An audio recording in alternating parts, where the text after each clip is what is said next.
Saudara-saudariku yang terkasih, berjumpa kembali dengan saya Romo Paulus Guntoro SCJ. Saya masih ada di Filipina. Hari ini kita merayakan Hari Raya Kenaikan Tuhan. Untuk di Indonesia kita sudah merayakannya pada hari Kamis yang lalu. Tetapi untuk di Filipina kita baru merayakannya pada hari Minggu ini. Karena di Filipina umumnya pada hari raya liturgi itu akan dipilih pada hari yang tepat, yaitu pada hari Minggu. Sebagai orang Kristen kita menyukai perayaan ini tentunya. Dan saya pikir kita perlu sedikit merenungkan secara teologis, karena ini akan menjadi kunci untuk memahami dinamika kehidupan Kristiani kita. Nah, bagaimana seharusnya kita memahami Hari Raya Kenaikan Tuhan? Pertanyaannya, benarkah Yesus seolah-olah dia telah naik ke angkasa dan pergi jauh meninggalkan kita? Dalam Alkitab atau tradisi seringkali menggunakan hal-hal yang berada jauh di luar manusia seperti angkasa, langit, atau di atas sana. Mau melambangkan sesuatu yang sangat penting dalam teologi Kristen, yaitu tentang transenden, yaitu Allah yang tidak terjangkau oleh manusia, namun sekaligus imanen, Allah yang dekat dengan manusia. Maka kekekalan berarti berada di luar waktu, berada di atas waktu. Maka kalau kita merayakan Hari Raya Kenaikan Tuhan, kita berbicara tentang Tuhan yang sebenarnya tidak meninggalkan kita. Bahkan Tuhan yang ada di mana-mana. Bukankah Tuhan itu seperti oksigen yang kita hirup? Artinya Tuhan ada di mana-mana. Jadi kita berbicara tentang kenaikan Yesus ke surga, kita tidak berbicara tentang perjalanan Yesus seperti malaikat yang terbang ke angkasa atau diangkat oleh suatu kekuatan yang mengangkat Yesus pergi atau meninggalkan dunia. Tetapi kita berbicara, kita merenungkan tentang perpindahan Yesus dari dimensi yang terikat ruang dan waktu ke dimensi Tuhan Allah yang mengatasi ruang dan waktu itu sendiri. Itu ya, jadi secara teologis kita bisa mengerti kunci dasar untuk memahami Hari Raya Kenaikan Tuhan Yesus ke surga. Saudara-saudariku yang terkasih, saat kita merayakan kenaikan Tuhan, kita diingatkan bahwa Yesus tidak meninggalkan kita. Amin. Nah, tetapi Yesus sekarang mengutus kita untuk sebuah misi, sebuah janji. Dan bacaan-bacaan hari ini mengajak kita semua untuk memahami pesan Yesus itu dalam misi dan janjinya. Bacaan pertama hari ini mengajak kita untuk memahami dalam Kisah Para Rasul yang ditulis oleh Santo Lukas sebagai kelanjutan dari Injilnya. Dan kisah ini berlatar belakang setelah kebangkitan Yesus, yaitu selama 40 hari ketika ia menampakkan diri kepada para murid-muridnya. Ia mengajar mereka dan mempersiapkan mereka untuk misi.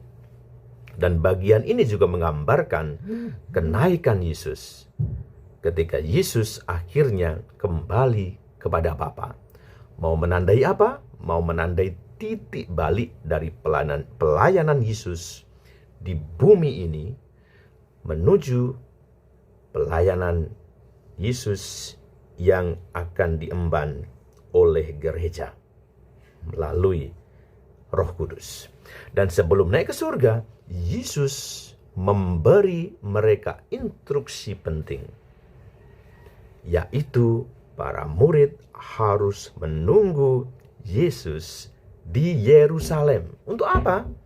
Untuk sebuah janji, menantikan datangnya Roh Kudus.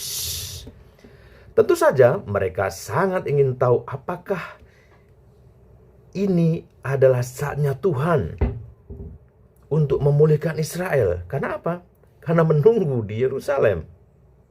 Jangan-jangan ini saat yang tepat bahwa Yesus akan membuat mukjizat besar dan waktunya itu sudah tiba. Karena para rasul diminta untuk menunggu di Yerusalem. Alih-alih untuk memenuhi gagasan atau impian para rasul tentang pemulihan Israel, Yesus mengutus mereka untuk sebuah misi. Kehidupan Kristen bukanlah tentang menebak-nebak atau mencoba-coba, melainkan tentang suatu aksi kemuritan. Dan melalui kenaikan itu sendiri, memang Yesus meninggalkan para murid, tetapi ia hadir dengan cara baru. Ia hadir dengan cara yang berbeda. Bagian ini mau mengajarkan kita bahwa menunggu adalah bagian dari providentia Dei, dari perencanaan Allah. Para murid menginginkan jawaban yang cepat tentang waktu dan tanggal pemulihan Yerusalem atau Israel. Tapi Yesus memberi mereka janji, dan sebagai gantinya nanti akan datang Roh Kudus, dan mereka akan menerima kekuatan untuk sebuah misi yang akan diemban. Dan seperti para murid, kita sering menunggu kejelasan sempurna tentang soal waktu yang tepat, momen yang tepat. Misalnya nanti setelah saya selesai S1, saya akan melayani Tuhan. Nanti setelah saya selesai S2 atau doktor, baru saya akan berkobar-kobar untuk melayani Tuhan. Atau setelah nanti saya sukses, saya akan sumbangkan 15%, 20% dari gajiku untuk pelayanan gereja. No. Kita seringkali menunggu dan menunggu. Atau mungkin kita terlalu fokus pada pertanyaan yang tidak dapat kita jawab sendiri. Ya, tentang diri kita, tentang pekerjaan kita, tentang keluarga kita, tentang komunitas kita, tentang kehidupan kita. Tetapi hari ini Yesus memanggil kita untuk percaya dan menjadi saksi dalam kehidupan kita sehari-hari. Di rumah Anda, di tempat kerja Anda, dan di tengah masyarakat. Dan di Roh Kudus meyakinkan kita bahwa kita tidak berjalan sendirian. Kita diberi kekuatan. Kita diberi keberanian. Dan apa? Kita diberi urapan untuk misi ini. Pertanyaannya adalah, apakah saya hanya menunggu dan menunggu dalam keraguan? Ataukah saya secara aktif mencari, berpartisipasi sebagai saksi Kristus, sebagai orang yang sudah diberkati? Dan kenaikan Yesus mengingatkan kita bahwa iman kita harus beralih dari kata-kata sampai kepada tindakan. Dan dengan percaya bahwa Tuhan selalu membersamai kita dalam setiap langkah-langkah hidup kita.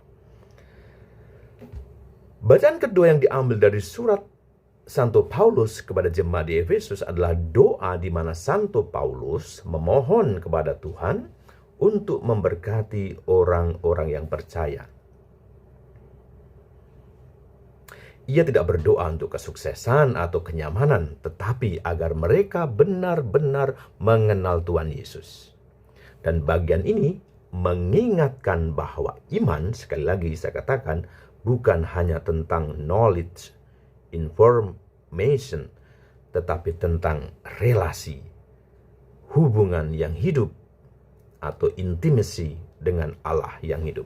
Dan Paulus menggunakan ungkapan yang indah, hendaklah mata hatimu diterangi, yang mau mengatakan bahwa kita membutuhkan lebih dari sekedar penglihatan fisik mata kita, tapi kita membutuhkan penglihatan spiritual hati kita.